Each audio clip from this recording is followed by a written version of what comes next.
कुछ लोग टहल रहे थे, तभी उनकी नजर एक आदमी पे पड़ती है। वो लोग उसके पास जाते हैं और उसे सीधा करते हैं तो एकदम डर जाते हैं। वो आदमी मर चुका था। वो डिटेक्टिव मेहुल को क्राइम सीन पे बुला लेते हैं। मेहुल उसकी डेड बॉडी को चेक करता है। वो बॉडी काफी सड़ चुकी थी। इसकी मौत 2-3 दिन पहले हो चुकी है। इसकी बॉडी से बदबू आ रही है, लेकिन इसकी मौत पानी में डूबने से नहीं हुई है, बल्कि इसे मार के पानी में डाला गया है। क्यों लॉजिकल आर्मी, ऐसा क्यों लगा मेहुल को कि उसकी मौत पानी में डूबने से नहीं हुई है? सोचिए लॉजिकल आर्मी।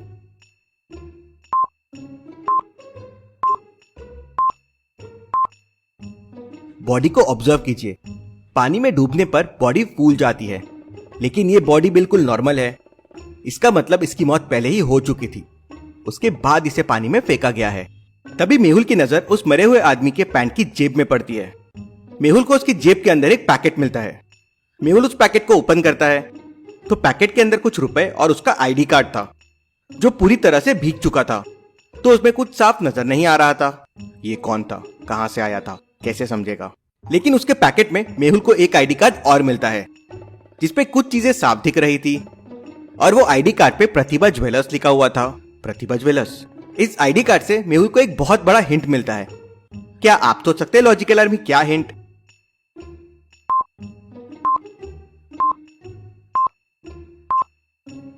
प्रतिभा ज्वेलर्स का आईडी कार्ड है, मतलब ये जरूर वहां काम करता होगा।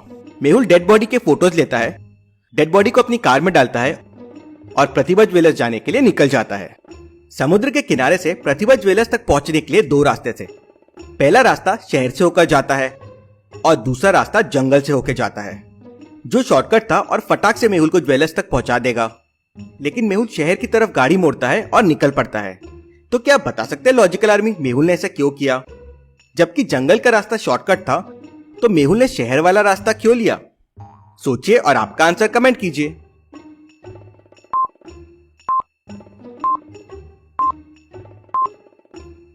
मेहुल की कार में वो डेड बॉडी रखी हुई है, इसलिए मेहुल पहले उस डेड बॉडी को लेकर डॉक्टर संजना के पास जाएगा और उसके बाद प्रतिभा ज्वेलर्स जाएगा। मेहुल डेड बॉडी लेके लैब के सामने पहुंच जाता है, लेकिन लैब पे ताला लगा हुआ था। डॉक्टर संजना की तबीयत खराब है। मेहुल उस डेड बॉडी को अपनी गाड़ी में रखता है और दूसरे हॉस्पिटल के लिए निकल जाता है।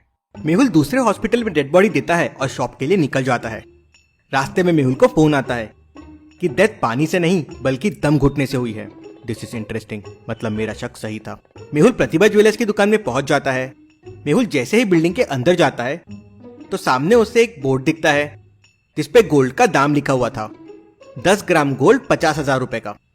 तो लॉजिकल आर्मी, क्या आप बता सकते हैं 1 किलो गोल्ड कितने का होगा? सोचिए सोचिए और मुझे आपका आंसर कमेंट करके बताएं।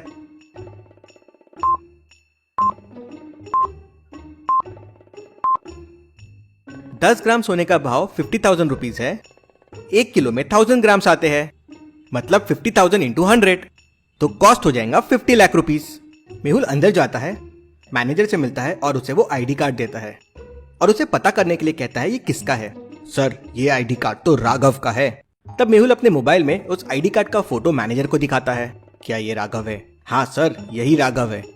ये तो 10 दिन से छुट्टियों पे था। इसकी डेड बॉडी समुद्र के किनारे मिली है। इससे पहले कि मेहुल मैनेजर से कुछ और पूछता, उसे एक और कॉल आता है और पता चलता है कि जंगल के पास एक और लाश मिली है। मेहुल तुरंत अपनी कार निकालता है और उस एड्रेस पे पहुंच जाता है। पुलिस मेहुल को बताती है कि ये एक सुसाइड है, इसने खुद को मार लिया है, लेकिन मेहुल को उस पर डाउट था। लॉजिकल आर्मी, क्या आप बता सकते हैं ये मर्डर है या एक सुसाइड है? अच्छे से सोचिए, समय चाहिए तो वीडियो को पॉज कीजिए।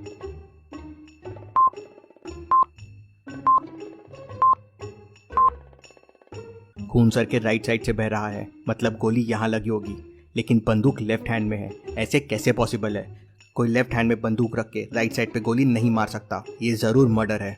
मेहुल को हाथ में काफी खरोंचे दिखती है, मतलब गोली मारने से पहले दोनों के बीच में हाथापाई भी हुई है। मेहुल उसकी बॉडी को अच्छे से चेक करता है, जिसमें उसे एक आईडी कार्ड मिलता है। आईडी कार्ड पे उसका नाम मयंक था। मेहुल फिर और डॉक्यूमेंट्स चेक करता है तो उसको पर्स में एक आईडी कार्ड और मिलता है। आईडी कार्ड देख के मेहुल एकदम शॉक हो जाता है। क्यों लॉजिकल आर्मी, ये आईडी कार्ड देख के मेहुल एकदम शॉक क्यों हो गया?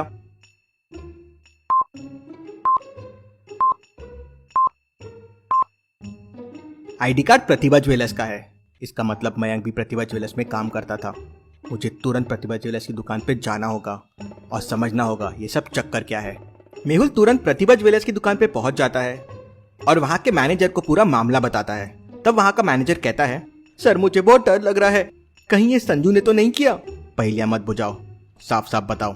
सर 3 साल पहले संजू ने इसी प्रतिभा ज्वेलर्स में चोरी की थी, लेकिन राघव, मयंक और मैंने मिलकर उसे पकड़ लिया था और पुलिस के हवाले कर दिया था, और जाते जाते उसने हमसे कहा था कि वो बदला लेगा। मेहुल पुलिस स्टेशन फोन करता है तो पता चलता है कि पिछले हफ्ते संजू जेल तोड़ के भाग गया था।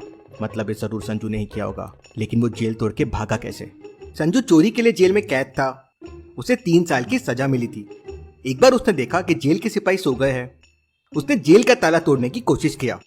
आप लॉक को देख के बता सकते हैं उसको खोलने का कोड क्या होगा? अच्छे से सोचिए लॉजिकल आर्मी, और आपका आंसर मुझे कमेंट करके बताएं।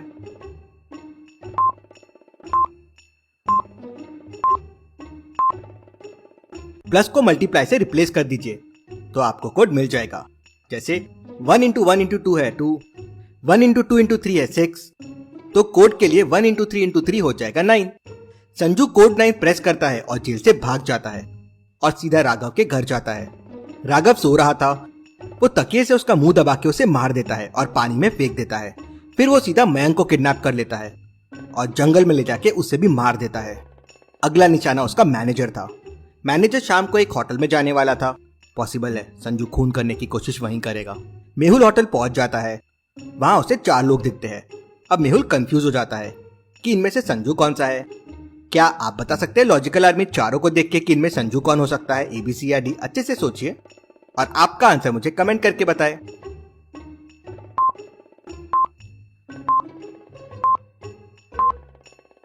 तीसरे आदमी को ध्यान से देखिए। इतने बड़े होटल में कोई ऐसे नहीं आ सकता। इतने बुरे हाल में ये जेल से भागा हुआ संजू ही है। मेहुल संजू आवाज लगाता है, संजू। तो संजू डिटेक्टिव मेहुल को देख घबरा जाता है और वहां से